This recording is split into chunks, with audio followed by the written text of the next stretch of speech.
Electricity turns sand into solid stone, no cement required.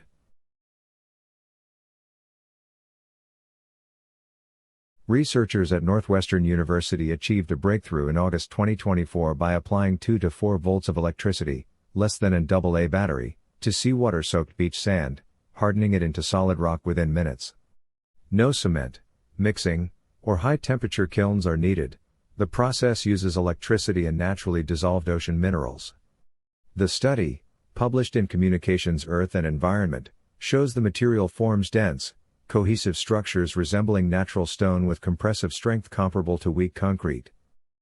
The mechanism involves seawater ions such as calcium, magnesium, bicarbonate, chloride, and sulfate.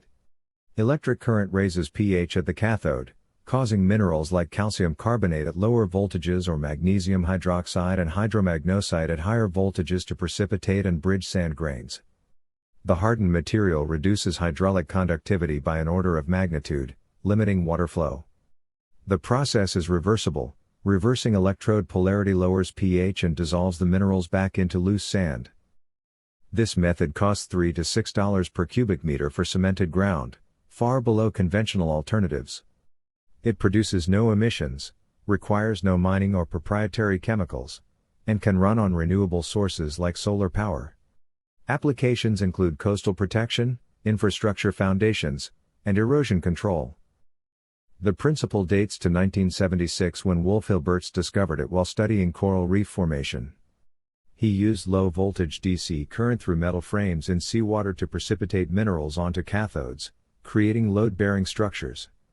His patented BioRock process built over 500 structures in more than 40 countries, including artificial reefs powered by floating solar panels.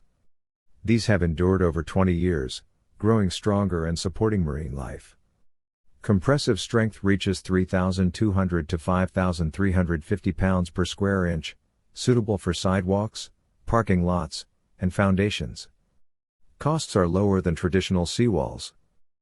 Cement production contributes about 8% of global CO2 emissions, releasing 900 kilograms of CO2 per ton due to limestone decomposition at 1400 degrees Celsius.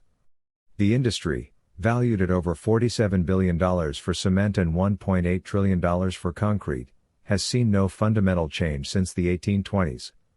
Carbon-neutral alternatives remain elusive because the chemistry inherently produces emissions. Global concrete use exceeds all 20th century volumes every 3 years, with massive waste and environmental damage from failing coastal barriers. Parallel research in microbially induced carbonate precipitation uses bacteria to form calcium carbonate crystals in sand, achieving strengths up to 12 megapascals in field tests. This ambient temperature process also emits no CO2 or requires kilns. These electrodeposition and biocementation methods replicate natural processes like coral and shellfish formation, offering programmable, emission-free, reversible materials. They could disrupt cement dependency in construction, reduce waste, and address coastal erosion threats affecting 40% of the global population. Adoption faces barriers despite proven, low-cost potential. The video urges questioning cement's dominance and sharing the information with relevant fields.